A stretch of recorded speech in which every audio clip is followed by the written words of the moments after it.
For one last time this season, hello and welcome to Wonder WhyZ. My name is Suham and today we are going to talk about Attack on Titan Season 4 Part 1, the final episode. Now yes, the Part 2 has been officially confirmed. It's not being called as Part 2, they are still keeping the name the final season. But anyway, this has been confirmed and it is coming out in winter 2022. I've already made a video on this particular thing, you can check it out here. But in the meantime, in this video, let's talk about the final episode of this season because things are very interesting here. But before that, if you're new here, then please consider subscribing to the channel since I do weekly anime and manga related content along with Attack on Titan reviews. With that being said, let's begin the video. Now, I will be honest here, as a standalone episode, this was a really good one. The animation was really great, the lighting was great, and the overall plot progression was nice. But as a season finale, it was kinda like it's fine. I'm not saying that I'm disappointed or anything like that. I already knew that this season was about to end at chapter 116. But as a season finale, it's not something huge or it's not a very big deal as such. I know a lot of people are saying on Twitter that this is a very crucial moment and anime only people will be really jealous and stuff like that, but I don't really think that this is that big of a cliffhanger. And even though I don't want to compare prior seasons of Attack on Titan, but this certainly cannot be compared to the cliffhanger of season 3 part 1. But if we are not considering these factors, then as a whole this episode was really nice, even though a couple of things were really omitted here totally, and that's kind of interesting in my opinion to say the least. I'm not gonna exactly say what they are because this is an anime only video and I don't wanna include any major manga spoilers here. I'll just briefly go over the ones which are omitted here, and that is mostly in relation to the characters of Zeke and Levi. Their scenes were totally omitted here, and rather the entire conversation between Yelena and Dot Pixis was added here, something which I thought could be omitted or at least cut down a bit. But anyway, this episode starts after the explosion and Zeke is lying there on the ground and he's currently in a very terrible condition in a near death situation as a whole. But at that very moment, a nearby Titan comes out of nowhere and it tears apart its own belly and puts Zeke inside that belly. This was a pretty gory scene and this was very well handled by MAPPA here, so kudos to them for that. But after this, we get a very small scene involving Hanji and the reaction of the other Scouts members in relation to the explosion that happened a couple of minutes prior to this. But surprisingly enough, the Zeke scene that followed here was totally omitted, and of course all the other memories that Zeke had, most of them have already been adapted in episode 15, so that was totally omitted here along with Hanji finding out Levi. It was kind of teased at the very end of the episode which contained the teaser for the next episode, but overall this episode omitted that part totally. But other than that, this episode adapted the manga chapters 115 and 116.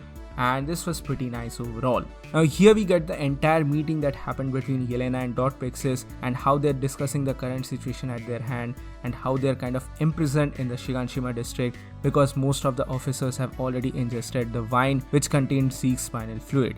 And the entire conversation, including the armbands, was really well handled here in my opinion, and how the white armband represented the Jaegerists, red represented the people who are compelled to do this particular thing and betray their nation, and the black ribbon represented Dot Pixis and the other officers who had ingested the spinal fluid without any suspicion whatsoever. So as such, they are in a checkmate kind of a situation here because here they cannot do anything but have a surrender at the hands of Yelena because at any moment they can be transformed into a Titan, so they are just basically useless at this point. Now the overall conversation here was pretty interesting, and how Dot Pixis basically congratulated Yelena because these are the tactics which Marley had used to control over her own motherland, and how Yelena has now picked up these tactics from the enemies, so all these conversations were pretty nice. But from that moment onwards, we go down to the jail which has the captured Survey Corps soldiers, and there the entire details of Zeke Yeager's euthanization plan for the subjects of Ymir is discussed, and after all of this, Armin kind of breaks down. Now here the conversation once again is pretty nice because on one side we get to see the ruthless side of Yelena who straight up shoots the other member of the Jaegerists who was trash talking to Niccolo and saying that all the subjects of Ymir are nothing more than devils. So this was a very interesting conversation to say the least because there's a very huge back and forth that is going on, especially in relation to Sasha and how this particular character was thrashing her name, which made Niccolo rage out in anger. Niccolo is a really good character and I really love him a lot, and as such I felt so bad for him. And the other interesting moments of conversation here were in relation to John, who was asking Armin why exactly did Eren beat her, and how basically he refused to believe that Eren actually told Mikasa that he hated her. So yeah, that scene. I'm not gonna give any spoilers from the manga, but manga people know what I'm talking about. But anyway, after all of that, we finally get the Gabby moment which we all were waiting for. Eren enters the cell in which Gabby was locked up, and here just after that, Peak enters the room and she points her gun towards the head of Eren. Now here she kind of plays a trick at him and says that she actually wants to betray Marley and she just cares about her own homeland. She just cares about the subjects of Ymir and she wants to free her own people. She's fed up with Marley and stuff like that, yada yada yada. These are all mental manipulations. Some of them are truth, some of them are false, and even Eren kind of understood some of them, but he knew that there were other infiltrators inside the Shiganshima border, so he wanted to know the whereabouts about them, and as such he kind of went with the plans here. Moreover, she promised that she is going to reveal the location of all the infiltrators. Eren just needs to trust her, and as such, all of them go towards the roof because they want to know the location of these quote-unquote infiltrators.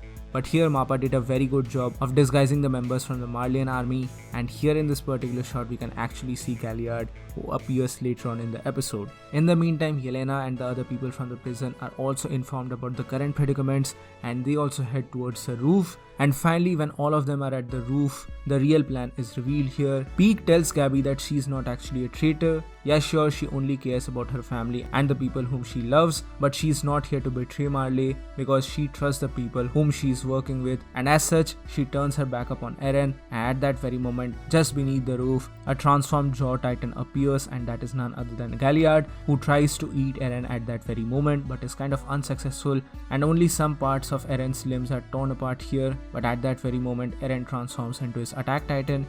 This transformation was really good. It's not as bad as some of the CGI which we have seen in the prior episodes of this season, so overall it has improved a lot.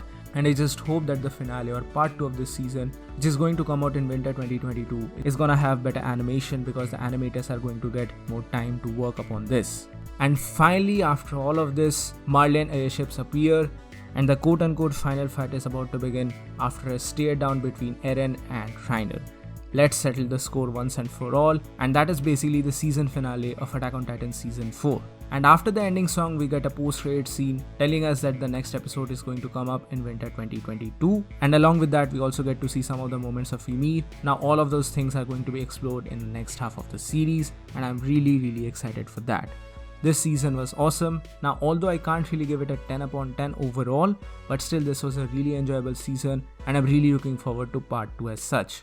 So what do you guys think about this particular episode and this season overall? Please do let me know in the comment section below. I would love to hear your opinion as such. So that's it for today guys, thank you so much for watching. Please give this video a thumbs up if you like it, share it with your friends and subscribe to our channel for more. Also, please do join the channel membership for some very cool perks and features. With that being said, this is Wonder WhyZ and I'll see you soon in the next video.